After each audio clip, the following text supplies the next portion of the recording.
Ballz. Ballz. This game is named Ballz? What? Oh, because of all the balls. I see what you did there. Ballz is a game that was developed by PF Magic, who are known for developing, well, balls. And the game was published by Accolade, a company that's somehow still in business and still making Bubsy the Bobcat games. Yikes.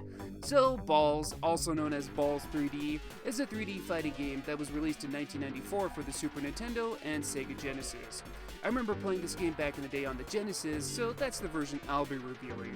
Plus, this version is a little easier on the eyes. So, Ballz is a game that thinks pretty highly of itself. I mean, look at how this game sells itself by the bolded words on the back of the box here. 3 times more special moves than those flat 2D games. Coolest beepin' fighting game on the shelf. Fart. So, yeah, it's a 3D fighting game, and I'll tell you right now, it's not as great as it's making itself out to be. The gimmick of this game is that it uses a bunch of characters, designed solely of spheres, and they all fight each other. The game mechanics here aren't that great. The characters feel pretty limited in what they can do, and with the game being an open 3D arena and our characters being made completely out of balls, the fighting on screen can be a bit hard to keep track of if the camera isn't angled right. Plus, look at this, I'm playing as the clown, and the monkey hits me without hitting me. The hell? I just don't feel like there's much strategy here. It's one of those, I'm gonna mash all the buttons until something happens type of game. And believe it or not, there is a storyline here. So the final boss of the game, the Jester, is offering anyone who can defeat him a wish.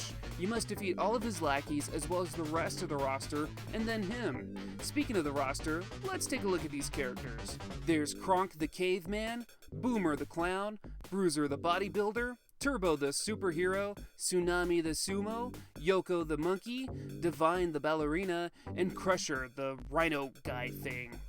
In this one-player mode, you will fight some random fighters from the roster, and after every 3 fights, you'll fight an unplayable boss. There's the Ostrich, which is a pain in the ass to beat. There's a Kangaroo, that's also a pain in the ass to beat. A frickin' T-Rex that, you guessed it, is a pain in the ass to beat. And there's also a Genie that is such a pain in the ass, I can't beat him. He's really hard to fight, and what makes it worse is he's one of those bosses that can recover his HP. Screw that, this game is not worth tormenting myself over. So I never even reached the Jester, but apparently after you beat him, he grants you your wish, which is making all the bosses playable. Whoopee!